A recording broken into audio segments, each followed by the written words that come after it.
एक और बार welcome back to the channel. और इस वीडियो में मैं आपको बताने वाला हूँ कि आपको अपनी मैथ्स की प्रिपरेशन कैसे करनी चाहिए, मतलब कि क्वांटिटेटिव एप्टीट्यूड की प्रिपरेशन कैसे करनी चाहिए। एंड सबसे पहले तो मैं आपको ये बता दूँ, देखो भाई, आप 50 मार्क्स की कवरेज फटाफट कर सकते हो अगर आपने नहीं करा। एंड बाकी जिन्होंने कर रखा है मैं आपको बस बता रहा हूँ। देखो, पहले टाइम वैल्यू ऑफ मनी जो हमारा मैथमेटिक्स फॉर फाइनेंस है वो हमारा अराउंड 15 मार्क्स का आ जाता है, एवरेज मैं बता रहा हूँ पेपर में। एंड उसके बाद एल जो 20 मार्क्स का आता है। एंड उसके बाद हमारा measures of central tendency and dispersion 30+20, ये हमारा 50 मार्क्स का कवरेज दे देता है, ये 3 चीज़ें। तो आपको इन चीज़ों को अच्छे से प्रिपेयर करके चलना है। एंड आगे बढ़े तो हमारा कौन सा चैप्टर आता है, आगे आता है लीनियर इनक्वालिटीज़। एंड उसके बाद आता है sequence series, ratio proportion and stats की थ्योरी।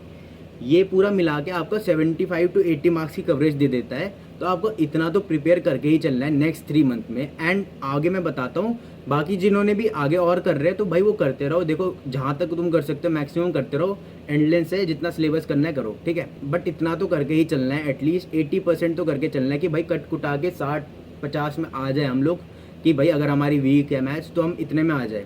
तो नेक्स्ट स्टेप क्या होता है, आपको क्या करना है, कोई भी आप चैप्टर कर लिया आपने, तो सबसे मेन चीज़ पता है क्या है, वो 1.5 दिन के बारे में सोचना है। हर चीज़ प्रिपेयर करनी है वो 1.5 दिन के बारे में सोच के। क्योंकि अभी जो मैंने सितंबर में भी देखा एंड मेरे साथ भी हुआ था कि यार वो क्वेश्चंस नहीं है हमारे पास, कहाँ से प्रैक्टिस करें। मॉड्यूल उठाते हैं, मॉड्यूल में इतने सारे क्वेश्चन दिख जाते हैं। वहाँ पर हमारा जब 1.5 दिन में जब हम लॉ का पेपर दे के आएंगे, कहाँ से करें, कौन से क्वेश्चन करें, समझ ही नहीं आता। क्योंकि हमने अच्छे से मार्क ही नहीं करा, मार्क भी करा है तो समझ नहीं आ रहा, हर क्वेश्चन मार्क कर रखे मॉड्यूल में। तो अभी आप प्रिपरेशन कर रहे हो तो मॉड्यूल में आप इंपॉर्टेंट क्वेश्चन मार्क करके चलो, कि भाई आगे चल के जब भी मैं 1.5 दिन में प्रैक्टिस करूँ तो क्वेश्चंस देख पाऊँ। एंड मॉड्यूल मेरे को रिवाइज करनी है, मतलब पेपर के टाइम में, तो फटाफट क्वेश्चंस देख लूँ, ठीक है। एंड नोटबुक में उनके आंसर्स लिखो सिस्टमैटिकली कि इसका ये आंसर है, कि अगर आपको कहीं दिक्कत होती है ना क्वेश्चन में तो आप फटाफट आंसर देख सकते हो।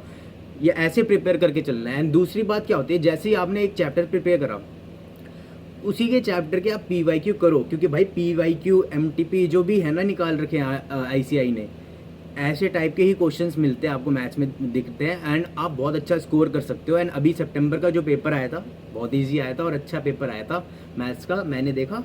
एंड मैं बताता हूँ आपको PYQ कैसे करने चाहिए। वैसे सितंबर वाले एंड सब जानते हैं हम सब कि भाई क्या कहते हैं, मैथ्स के लिए आकाश अग्रवाल सर की जो PYQ सीरीज़, MTP सीरीज़ जो वो निकाल रखे हैं उन्होंने, वो बहुत बेनिफिशियल है। उन्होंने इतने इंटरैक्टिव वे में बता रखा है एंड हर क्वेश्चन सॉल्व करा रखा है। एंड हर पोर्शन के लिए, हर चैप्टर के लिए उन्होंने टाइम स्टैम्प दे रखे हैं। तो तुम एक चैप्टर प्रिपेयर करते हो, तुमने मॉड्यूल से कर लिया, अब उसको 1-2 दिन लगा के जितने भी PYQ दे रखे ना, टाइम स्टैम्प पे जाओ पर्टिकुलर चैप्टर पे। जैसे कि तुमने टाइम वैल्यू ऑफ मनी कर लिया, ठीक है, अब उसके चैप्टर पे तुम जाओ, मतलब उनके वीडियो पे जाओ, PYQ के वीडियो पे, और वहाँ टाइम स्टैम्प दिया होगा टाइम वैल्यू ऑफ मनी करके, तो वहाँ पर क्लिक करो। एंड जितने भी 10-12 क्वेश्चन हैं उनको सॉल्व करो। ऐसे ही सारे जितने भी 6-7-8 PYQ लगाओ एंड निकाल दो।